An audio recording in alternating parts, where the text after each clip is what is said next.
여러분, 안녕하세요. 지난 시간에는 칸트가 어린 시절을 어떻게 보냈는지, 그리고 그의 철학에 큰 영향을 준 부모님, 특히 어머니의 따뜻하지만 엄격한 신앙심과 생활 습관에 대해 이야기했죠. 잠깐 여러분, 천재 철학자 칸트가 평생 단 한 번도 알람 시계 없이 정확히 5시에 일어난 이유가 뭔지 아세요?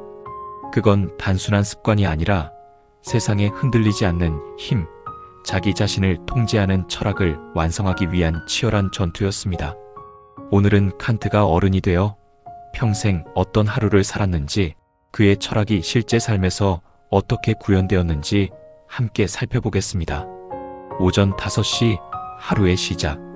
퀘니히스베르크의 아침은 늘 고요했습니다. 1780년 어느 가을날 아침 5시, 아직 해가 뜨기 전 칸트가 눈을 뜹니다. 그는 알람 시계 없이도 정확히 5시에 일어나죠. 몸이 기억하고 있는 겁니다. 침대에서 일어나 간단히 세수하고 서재로 향합니다. 창밖은 어둡지만 그는 촛불을 켜고 완벽하게 정리된 책상 앞에 앉습니다. 하인 람페가 준비해둔 차 한 잔을 천천히 마시고 오늘의 생각을 정리합니다. 칸트에게 이 시간은 단순한 습관이 아니었습니다. 그는 순수 이성 비판에서 이렇게 썼습니다. 우리는 사물 그 자체를 알 수 없다. 우리가 아는 것은 우리가 인식하는 방식일 뿐이다. 세상은 내 마음대로 되지 않지만 하루의 시작만큼은 스스로 정할 수 있었습니다. 그가 자신의 하루를 통제한 이유, 그게 바로 철학적 실천이었습니다. 오전 7시에서 12시, 강의와 사색. 7시가 되면 칸트는 대학으로 향합니다. 퀘니히스베르크 대학 강의실, 학생들이 옹기종기 모여 앉습니다. 칸트의 강의는 학생들에게 지적인 충격을 주기로 유명했습니다. 여러분, 우리가 세상을 본다는 건 무엇을 의미할까요? 눈으로 본다고 해서 세상을 그대로 보는 걸까요? 학생들은 숨죽여 듣습니다. 아니에요. 우리는 우리 머릿속 틀로 세상을 보는 겁니다. 마치 색안경을 쓴 것처럼요. 강의가 끝나면 칸트는 다시 서재로 돌아와 글을 씁니다. 누가 찾아와도 만나지 않고 방해받지 않는 시간 속에서 한 문장씩 생각을 이어갑니다. 점심 1시, 사람과의 연결. 친구들, 의사, 교수, 상인 등 다양한 사람들이 찾아옵니다. 이들은 식탁 위에서 프랑스 혁명, 미국 독립전쟁 등 세상의 모든 이슈를 놓고 토론했습니다. 칸트는 고독한 천재일까요? 아닙니다. 칸트는 세상의 흐름을 놓치지 않으며 호기심이라는 강력한 연료로 자신의 사고를 확장했습니다. 점심시간은 그에게 지성의 사교계이자 세상과의 연결고리였습니다. 칸트는 세상에 머물지 않고 호기심을 통해 사고를 넓혔습니다. 점심시간은 단순한 식사가 아니라 세상과 연결되는 시간이었습니다. 오후 3시 30분, 산책. 칸트가 외투를 입고 모자를 씁니다. 람페, 산책 나갑니다. 하인 람페가 문을 열어줍니다. 조심히 다녀오십시오, 선생님. 칸트는 매일 같은 시간에 산책을 나갑니다. 비가 오나 눈이 오나 몸이 좀 불편해도 빠지지 않았죠. 퀘니히스베르크 사람들은 칸트를 보고 시계를 맞췄다는 이야기가 있습니다. 그만큼 정확했어요? 산책 코스도 항상 똑같습니다. 집을 나와 린덴 가로를 따라 천천히 걷고 성당 앞을 지나 다시 집으로 돌아오는 길. 칸트는 걸으면서 아무 말도 하지 않습니다. 왜일까요? 걷는 동안 칸트는 오직 생각에만 집중했습니다. 오전에 쓰던 원고의 문제, 강의 중 학생이 던진 질문, 점심때 나눴던 대화, 이 모든 것이 머릿속에서 자연스럽게 연결되는 시간이었죠. 어제의 생각이 오늘로, 오늘의 생각이 내일로 이어질 때 비로소 깊어진다고 봤습니다.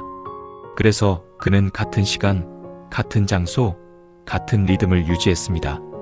몸이 같은 길을 걸을 때 머릿속 생각도 어제의 그 지점에서 다시 시작할 수 있었으니까요. 산책은 칸트의 하루에서 가장 중요한 의식이었습니다. 같은 길, 같은 리듬, 같은 시간. 걸으면서 그는 생각을 이어갔습니다. 이 규칙적인 리듬이 그의 철학을 깊게 만들었습니다. 오후 5시에서 10시 독서와 사색, 산책 후 서재로 돌아와 책을 펼칩니다. 새로운 책, 친구의 편지, 논문을 읽으며 지식을 확장합니다. 가끔 학자에게 답장을 쓰기도 하고 논리를 정리합니다. 9시쯤 되면 오늘 쓴 글을 다시 읽고 내일 이어갈 생각을 정리합니다. 밤 10시 정확히 잠자리에 들어 다음날 5시를 위해 몸과 마음을 준비합니다. 규칙적인 삶의 의미. 왜 이렇게 살았을까요? 단순한 습관이나 건강관리가 아니었습니다. 세상은 언제나 변하지만 자신의 하루는 통제할 수 있습니다. 그 속에서 자유롭게 생각하고 철학적 실천을 이어갔습니다. 산책, 글쓰기, 강의, 이 모든 것은 자신과의 약속이었습니다. 도덕이란 내가 스스로 세운 법칙을 내가 지키는 것이다. 하루를 지키는 일, 자기 중심을 되찾는 일이 곧 도덕적 실천이었던 겁니다. 같은 시간, 같은 장소에서 반복되는 하루가 생각을 끊기지 않고 이어지게 했습니다. 순수 이성 비판이 11년이나 걸려 완성될 수 있었던 이유입니다. 4,000일이 넘는 시간을 규칙적으로 살면서 어제의 생각을 오늘로, 오늘의 생각을 내일로 이어갔습니다. 변하지 않는 하루 만들기. 칸트는 평생 퀘니이스베르크를 벗어나지 않았습니다. 같은 책상, 같은 산책길, 같은 집. 세상이 흔들려도 자신의 하루만큼은 흔들리지 않게 지켰습니다. 그 하루가 그의 철학을 현실로 만든 겁니다. 철학대로 산 사람. 철학을 말한 사람이 아니라 철학대로 산 사람. 그의 삶은 철학의 증명이었습니다. 세상은 내 마음대로 되지 않지만 내가 지킬 수 있는 질서는 존재합니다. 1804년 80세의 칸트가 세상을 떠났습니다. 마지막 말, S 이스트 굿. 좋다. 평생 흔들리지 않고 산 사람의 마지막 말이었습니다. 여러분도 오늘부터 작은 약속 하나를 지켜보세요. 작은 반복이 여러분을 중심으로 되돌려주고 흔들리지 않게 지켜줄 겁니다. 세상은 항상 변한다.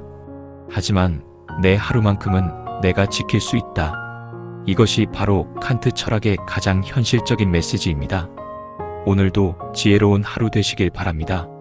좋아요와 구독은 저에게 큰 힘이 됩니다. 함께 삶의 지혜를 탐험해요.